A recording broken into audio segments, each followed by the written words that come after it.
Hello friends, wealth creation with इस channel पे आपका स्वागत है।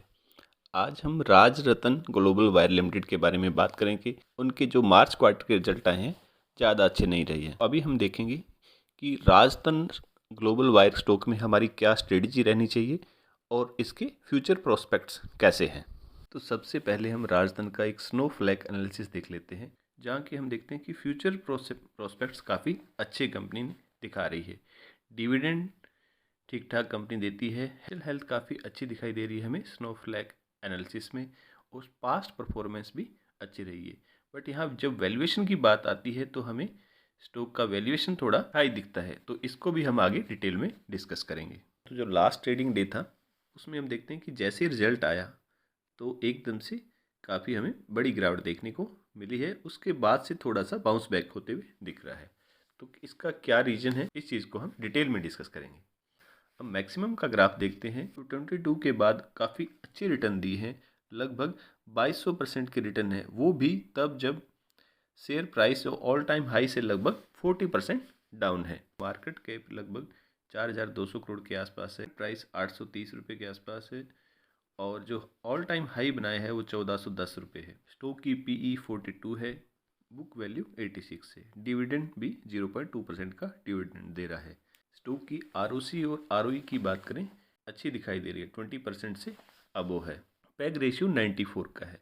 फ्रेंड्स, हमारा यहाँ पे पैग रेशियो काफ़ी इंपॉर्टेंट हो जाता है। जब ये 1 से कम हो तो इसका मतलब कंपनी में अच्छी खासी ग्रोथ आने वाली है। हम देख रहे हैं कि जो करंट पी है 42 की है, बट पैग रेशियो फिर भी 0.94 है। इट मीन्स बहुत स्ट्रॉन्ग ग्रोथ इससे मार्केट एक्सपेक्ट कर रही है। करंट रेशियो 1.25 है, जो कि ठीक ठाक है। कंपनी पे देखें तो 140 करोड़ का 3 साल पहले डेट था, जो कि अब 127 करोड़ के आसपास है, और अनसिक्योर्ड लोन 10 करोड़ है।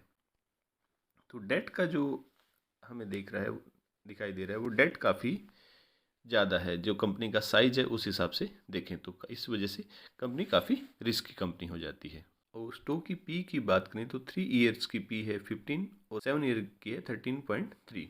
तो पीई की यहाँ री रेटिंग देखने को मिल रही है, क्योंकि अभी जो करंट की पी है वो 42 के आसपास, तो स्टॉक में री रेटिंग हुई। उसकी वजह थी कंपनी के जो मार्जिन्स हैं वो काफ़ी इम्प्रूव हुए थे।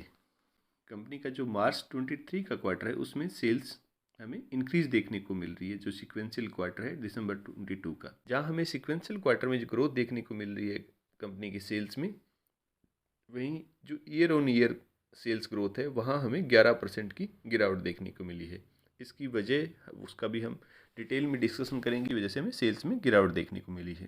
ऑपरेटिंग प्रॉफिट मार्जिन में भी हमें गिरावट देखने को मिली है क्वार्टरली, जहां दिसंबर 22 में 19% जो ऑपरेटिंग प्रॉफिट मार्जिन था वो मार्च में गिर के 15% रह गया है। सिक्वेंशियल क्वार्टर में जो 4% का गिरावट है ये काफ़ी बड़ी गिरावट है, बट फिर भी हमने देखा कि जो स्टॉक है उसमें ज़्यादा करेक्शन नहीं आई। जैसे ही रिजल्ट आए एक बार थोड़ी सी गिरावट देखने को मिली, बट बाद में रिकवर होता हुआ हमने स्टॉक को देखा है। लास्ट 12 मंथ में है प्रॉफिट में 19% की गिरावट देखने को मिली है, जबकि लास्ट 12 मंथ में सेल्स में भी हमें कोई ग्रोथ देखने को नहीं मिली है, बट फिर भी स्टॉक ने हमें लगभग 32% का रिटर्न दी है।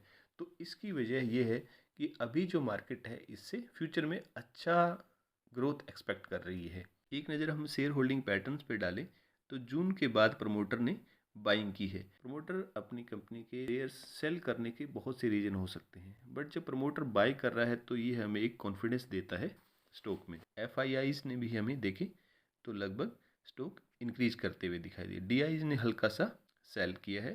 तो राजस्थान के हम कंसोलिडेटेड फाइनेंशियल नंबर देखते हैं तो ऑपरेटिंग रेवेन्यू में 11% की डी ग्रोथ देखने को मिली है। ईबिटा मार्जिन में भी हमें डी ग्रोथ देखने लगी है। प्रॉफिट बिफोर टैक्स देखें तो ईयर ऑन ईयर लगभग 36% डी ग्रोथ है उसमें, और प्रॉफिट आफ्टर टैक्स की बात करें तो 45% डी ग्रोथ है। ईयर ऑन ईयर देखें तो इस सभी पैरामीटर्स में हमें डी ग्रोथ देखने को मिली है।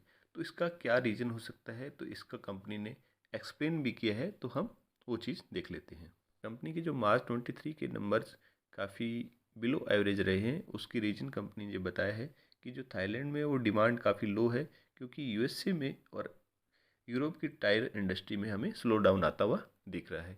और कंपनी का जो थाईलैंड में जो प्रोडक्शन होता है वहाँ एक्सपोर्ट ओरिएंटेड है, क्योंकि थाईलैंड में जो कंपनी को कंसेशन मिली हुई है टैक्स कंसेशन है तो वहाँ से ही नॉर्मली ये एक्सपोर्ट करती है। इसी तरह जो कंपटीशन है वो भी मार्केट में हमें बढ़ता दिख रहा है बीड वायर मार्केट में।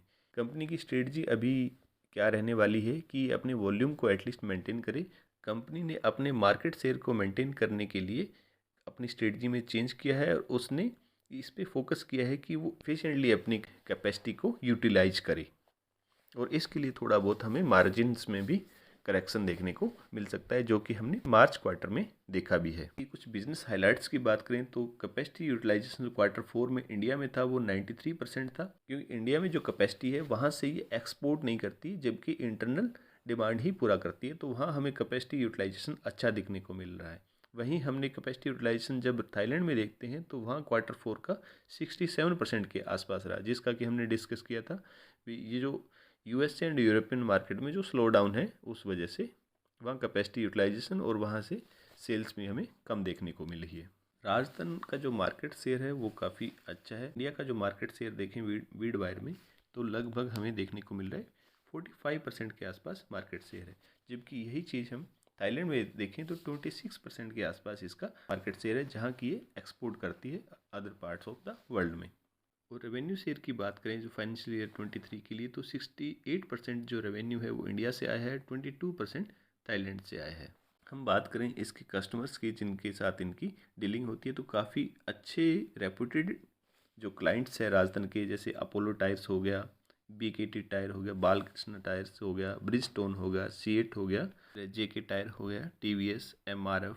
तो काफ़ी एक बड़ा पोर्टफोलियो है क्लाइंट्स का इसके पास, रेपुटेड क्लाइंट का, तो इसके मार्जिन्स भी काफ़ी अच्छे रहते हैं। बिजनेस में जो है लॉन्गेविटी भी है, क्योंकि टायर में जो वीड वायर है वो चेंज होने से रहा, क्योंकि आप चाहे इलेक्ट्रिक व्हीकल लेके आए, चाहे आपके एरोप्लेन के टायर हो, हर टायर्स में उसको स्ट्रेंथ देने के लिए वीड वायर का यूज किया जाता है। लोकेशन वाइज ब्रेकअप देखें भी कहाँ से ये रेवेन्यू जनरेशन हो रहा है तो इनसे हमें देखने को मिल रहा है 17%, रेस्ट ऑफ वर्ल्ड से 25% और इंडिया से 57%। इंडिया इकोनॉमी में हमें कोई स्लो डाउन नहीं दिख रहा, तो ये एक अच्छी बात है क्योंकि इसका रेवेन्यू जनरेशन वहाँ से रहेगा और कंपनी की जो स्टेबिलिटी इफेक्ट होती है किसी एक पर्टिकुलर रीजन में स्लो डाउन आने से, वहाँ इसके हमें चांस कम दिख रहे हैं। तो चलिए हम कंपेयर कर लेते हैं भी राजस्थान ने लास्ट 5 ईयर्स में मार्केट और इंडस्ट्री के कंपैरिजन में कैसा परफॉर्म किया है, जबकि हम इंक्लूड कर लेते हैं डिविडेंड रिटर्न। मार्केट ने लास्ट 5 ईयर में 56.4% की रिटर्न दी है। इंडस्ट्री है जो मेटल और टायर इंडस्ट्री है वहाँ से हमें 96.7% के रिटर्न देखने को मिलते हैं, जबकि राजस्थान ने लगभग 1500% के आसपास रिटर्न दिया है। मतलब ये स्टॉक 5 साल में काफ़ी मल्टी बैगर सिद्ध हुआ है। साल की बात करें तो जहाँ मार्केट से हमें 100% रिटर्न देखने को मिल रहा है, वहीं इंडस्ट्री ने 337% के रिटर्न दिए हैं और राजस्थान ने अगेन हमें 1500% के रिटर्न दिए हैं। एक साल की बात करें तो मार्केट -2.2% के रिटर्न है, इंडस्ट्री के -0.1% है, वहीं राजस्थान ने अगेन 118% के रिटर्न दिए हैं। तो काफ़ी अच्छा परफॉर्म हमें करता हुआ दिख रहा है। बट अभी हम देखें जो करेक्शन आ रहा है, जिस तरह से मार्केट में कंपटीशन बढ़ा है, उसके बाद हम देखें तो मार्केट ने जहाँ 5.5% के नेगेटिव रिटर्न दिए हैं, वहीं इंडस्ट्री ने -7.5% के नेगेटिव रिटर्न दिए। वहीं राजस्थान के लास्ट 3 मंथ में देखें तो 30% राजस्थान में करेक्शन देखने को मिला है। तो इससे हम ये देख पा रहे हैं कि जो वॉलेटिलिटी है वो स्टॉक में काफ़ी है। जब अच्छा रिटर्न, पॉजिटिव रिटर्न होते हैं, राजस्थान काफ़ी अच्छा परफॉर्म करता है। जब मार्केट में थोड़ी वॉलेटिलिटी देखने को मिलती है तो उससे भी राजस्थान ज़्यादा इफेक्ट होता है। सीईओ की बात करें तो सुनील चौरडिया कंपनी के सीईओ है। कंपनी में लगभग 425 एम्प्लॉय है और 1988 से कंपनी एग्जिस्टेंस में है। यहाँ हम बात करेंगे कि क्या राजस्थान फेयर वैल्यू है या प्रीमियम वैल्यूएशन पे ट्रेड कर रहा है। तो इस चार्ट में हम देखते हैं भी करंट पी राजस्थान की 36.2 के आसपास है, जबकि फेयर पी राजस्थान की 21.6% हमें देखने को मिल रही है। 900 के आसपास हमें करंट प्राइस देखने को मिल रहा है, जबकि फेयर वैल्यूएशन जो एनालिस्ट है मार्केट एक्सपेक्ट करती है कि 462 की प्राइस 462 होगा, तो ये फेयर वैल्यूएशन रहेगा। तो हम देख पा रहे हैं भी स्टॉक लगभग 100% के आसपास और वैल्यूएशन शो कर रहा है। फेयर वैल्यूएशन निकालते हैं तो ये ज़रूरी नहीं है जो एनालिस्ट कह रहे हैं वही हो, उनका एक रफ आइडिया है। ये हमें खुद से स्टडी करना चाहिए जो एक्सपेक्टेशन बता रहे हैं रेवेन्यू जनरेशन में जो अर्निंग में ग्रोथ आएगी उससे थोड़ा भी वेरिएशन होता है तो ये जो फेयर वैल्यूएशन चेंज हो जाती है। मतलब जब कंपनी के बारे में बोल रहे हैं 36% की रेवेन्यू जनरेशन उसके ग्रोथ आएगी उसकी अर्निंग्स में, वहीं 46 हो जाता है, तो यही जो हमें अभी ओवर वैल्यूड स्टॉक दिखाई दे रहा है वहाँ पे वो ओवर वैल्यूएशन ना हो के हमें फेयर वैल्यू पे भी दिखने लगता है। पर्सनली जब हम स्टडी करते हैं स्टॉक को तो ये देखना ज़रूरी हो जाता है कि क्या ये सेक्टर जो मार्केट एक्सपेक्ट कर रही है उससे ज़्यादा ग्रो कर सकता है। यदि कर सकता है उसको ओवर वैल्यू ना मान के फेयर वैल्यू कंसीडर कर सकते हैं। बट अभी जो एनालिस्ट प्रेडिक्ट कर रहे हैं वो मैक्सिमम जो ग्रोथ आ सकती है शेयर प्राइस में, जो एप्रिसिएशन हो सकता है वो 20% के आसपास है। सेम जो अर्निंग ग्रोथ कंपनी एक्सपेक्ट कर रही है वो अचीव कर पाए तो में कि जो रेवेन्यू जनरेशन है वो हमें अपवार्ड ट्रेंड में दिख रहा है। इसी तरह हमें अर्निंग में भी ग्रोथ दिख रही है। बट क्या है कि स्टॉक की जो पी है अभी 45 के आसपास है, और जिसको कि एनालिस्ट के हिसाब से ऑलरेडी फैक्टर इन किया हुआ है इस प्राइस में, इस ग्रोथ को, क्योंकि देखने को हमें काफ़ी अच्छी ग्रोथ दिख रही है 2025 तक, नेक्स्ट 2 to 3 ईयर्स में। बट जो अभी जिस हिसाब से स्टॉक जिस पी पे ट्रेड कर रहा है वहाँ से हमारे लिए अच्छे रिटर्न बनना टफ रहेगा। हाँ, यदि थोड़ा करेक्शन स्टॉक में आ जाता है 20 से 30% का, तो फिर जो ये ग्रोथ है वो हमें काफ़ी अच्छा रिटर्न दिला सकती है। फ्यूचर फोरकास्ट देख रहे हैं अर्निंग में, वो देख रहे हैं इंडस्ट्री में 32.5% की, जबकि कंपनी में देखा है उन्होंने जो फ्यूचर फोरकास्ट है वो 23.7% की। इसी तरह रेवेन्यू फोरकास्ट की बात करें तो जहां इंडस्ट्री 5% के हिसाब से ग्रो करेगी वहीं कंपनी 22% के हिसाब से ग्रो करेगी। तो रेवेन्यू में हमें काफ़ी अच्छी ग्रोथ कंपनी में देखने को मिल रही है, बट मार्जिन प्रेशर आने की वजह से जो अर्निंग ग्रोथ है उसमें हमें ज़्यादा अप्रिसिएशन देखने को नहीं मिल रहा, और यही वजह है कि एनालिस्ट मान के चल रहे भी स्टॉक रेंज बाउंड ही रहेगा। इस ग्राफ देखें तो वो भी नेक्स्ट 2 to 3 ईयर्स में हमें अपवर्ड ट्रेंड में देखने को मिल रहा है। कंपनी के रिटर्न ऑन इक्विटी की बात करें तो जहां इंडस्ट्री का 13.8% है रिटर्न ऑन इक्विटी, वहीं कंपनी का 32% है। मीन्स कंपनी का जो फ्यूचर रिटर्न ऑफ इक्विटी है वो 32% है, काफ़ी अच्छा है, हेल्दी है। कंपनी का हिस्टोरिकल अर्निंग रेवेन्यू हिस्ट्री देखें तो काफ़ी अच्छी है, काफ़ी तेज़ी से ग्राफ ऊपर की तरफ गया है। लगभग 44% के हिसाब से कंपनी ने रेवेन्यू जनरेशन में ग्रोथ दिखाई है, और इसी वजह से हम देखते हैं कि लास्ट 3 ईयर में हमें स्टॉक एक मल्टी बैगर बनता हुआ दिख रहा है। फिर 100% के रिटर्न स्टॉक ने दिए हैं। जैसा कि हमने डिस्कस किया, कंपनी की जो पास्ट 5 ईयर्स की एनुअल अर्निंग ग्रोथ है 44% है। ठीक है, पास्ट 5 ईयर की अर्निंग ग्रोथ देखें तो 25% है। इसी तरह लास्ट 1 ईयर की अर्निंग ग्रोथ देखें तो इंडस्ट्री ने 14.3% की ग्रोथ दिखाई है, वहीं कंपनी ने 38% की ग्रोथ दिखाई है। और हमने देखा है कि लास्ट 8 ईयर में जब मार्केट में कोई खास रिटर्न नहीं थे, वहीं कंपनी ने लगभग स्टॉक प्राइस को अपने को डबल कर दिया है। 100% रिटर्न हमें देखने को मिल रहे हैं।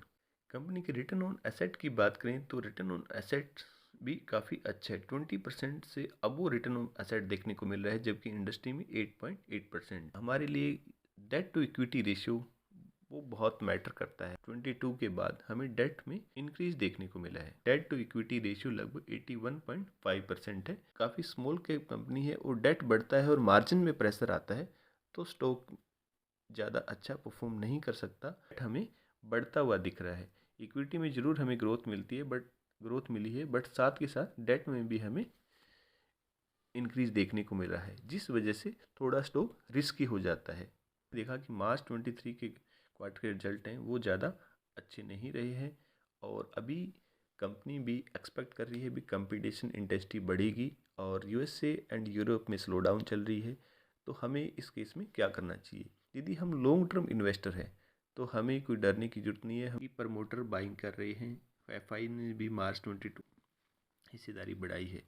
उस स्टॉक से जो एनालिस्ट हैं वो भी अच्छा ग्रोथ एक्सपेक्ट कर रहे हैं। थोड़ा सा स्टॉक हमें और वैल्यू लग रहा है, तो हमें कोई बड़ी पोजीशन आने की बजाय जैसे जैसे क्वार्टरली रिजल्ट आते हैं उस पर नज़र रखते हुए हम इसमें इन्वेस्टमेंट कर सकते हैं। बट हमें साथ में ये भी ध्यान रखना होगा कि ये काफ़ी रिस्की स्टॉक है जिसकी मार्केट कैप भी काफ़ी कम है और डेट की परसेंटेज भी हमें थोड़ा सा बढ़ता हुआ दिख रहा है। Thanks for watching.